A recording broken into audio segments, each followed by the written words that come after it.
आप देख रहे हैं न्यूज नाउ 24/7। ताज़ा खबरों के लिए हमारे साथ बने रहें। कांग्रेस सांसद जयराम रमेश ने संसद के मानसून सत्र के समापन पर सरकार पर तीखे सवाल उठाए। उन्होंने कहा कि ये सत्र 21 जुलाई को राज्यसभा में ज्वालामुखी फटने के बाद प्रभावित रहा, जब उपराष्ट्रपति जगदीप धनखड़ ने इस्तीफा दिया और तब से वे सार्वजनिक रूप से नजर नहीं आए। रमेश ने विपक्ष की ओर से उठाए गए दो प्रमुख मुद्दों पहलगाम हमला, ऑपरेशन सिंदूर और बिहार में SIR पर चर्चा की मांग का जिक्र किया। उन्होंने कहा कि ऑपरेशन सिंदूर पर बहस हुई, लेकिन ये सवाल अनुत्तरित रहा कि इसे अचानक क्यों रोका गया। IAF प्रमुख के बयान और ट्रंप के दावों पर भी सरकार ने कोई स्पष्टीकरण नहीं दिया, बल्कि केवल नेहरू पर दोष मढ़ा। उन्होंने आगे कहा कि बिहार मुद्दे पर चर्चा ही नहीं होने दी गई और 20 अगस्त को गृह मंत्री द्वारा लाए गए 3 विधेयक संविधान विरोधी हैं, जिनका उद्देश्य विपक्षी नेताओं पर दबाव बनाना है। रमेश के अनुसार असली राजनीतिक लड़ाई बिहार में हो रही है। बार के सांसद हैं, वो भी अपनी बातें नहीं रख पाए और एक लंबा समय जो है वो वक्त जो है वो खराब हुआ।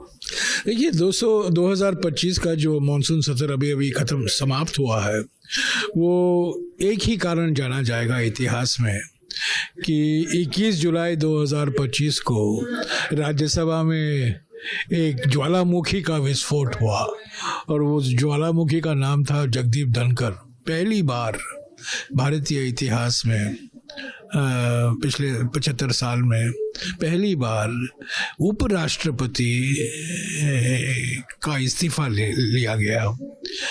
उन्होंने इस्तीफा दिया और उनको चुप कराया गया।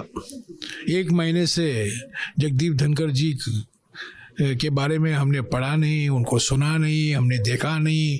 कहाँ है? देश जानना चाहता है, सभी सांसद जानना चाहते हैं। इसके अलावा 21 जुलाई से ही सारे विपक्ष पार्टी ये चाहते थे कि 2 मुद्दे पर चर्चा हो, लंबी चर्चा हो, बहस हो। पहलगाम ऑपरेशन सिंदूर को लेकर चर्चा हो और बिहार में जो electoral roll special intensive revision हो रहा है, वोट बंदी, वोट चोरी जो बिहार में हम देख रहे हैं, 65 लाख लोगों का नाम हटाया गया है मतदाता सूची के से, तो इस पर चर्चा हो। अच्छी बात है कि दोनों सदनों में ऑपरेशन सिंदूर को लेकर लंबी बहस हुई। मंत्रियों ने भाग लिया, प्रधानमंत्री ने भी भाग लिया उसमें, तो सभी लोगों ने मैं समझता हूँ इस बहस में उन्होंने भाग लिया। पर जो हमने सवाल उठाए थे पहलगाम आतंकवादी हमले को लेकर, ऑपरेशन सिंदूर को लेकर, क्यों अचानक 10 मई को ऑपरेशन सिंदूर रोका गया, उसके बारे में तो हमें कुछ जवाब नहीं आया।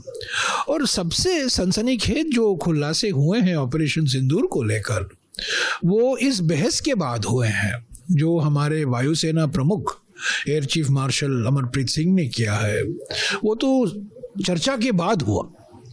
ये चर्चा की जब हो रहा था, जब बहस हो रही थी, तब गृह मंत्री इस पर चुप थे, रक्षा मंत्री चुप थे, प्रधानमंत्री चुप थे। पर बहस के बाद ये सनसनीखेज खुलासे होते हैं। ऐसे तो जो मुद्दे हमने उठाए थे पहलगाम आतंकवादी हमले को लेकर, क्यों इतनी देरी हुई, जो आतंकवादी थे उनको न्याय के कटघरे लाने में कितनी देरी क्यों हुई, और ऑपरेशन सिंदूर को लेकर राष्ट्रपति ट्रंप ने 40 बार ये दावा किया है कि मैंने रुकवाया, धमकी देकर रुकवाया। इस पर कोई बातचीत नहीं हुई, इस पर कोई स्पष्टीकरण नहीं आया सरकार की ओर से, और सिर्फ पंडित नेहरू को दोषी ठहराया गया। बस यही प्रधानमंत्री की ओर से हमें सुनने को मिला। और SIR को लेकर आखिरी दिन तक सरकार अड़िग रही। सरकार ने कहा हम इस पर बहस नहीं होने देंगे, और हमने ये मध्य का रास्ता, बीच का रास्ता भी ढूंढ निकाला कि आप इलेक्टोरल रिफॉर्म पर बात कीजिए, प्रक्रिया पर बात कीजिए। अगर आपको आपत्ति है SIR को लेकर, शब्द लेकर, इस पर चर्चा नहीं चाहते हैं, तो क्या सुधार हमें करने हैं चुनाव प्रणाली में, चुनाव प्रक्रिया में, और परिवर्तन जो हमें करने की ज़रूरत है, उस पर हम बहस करेंगे। तो उस पर वो भी नहीं माने।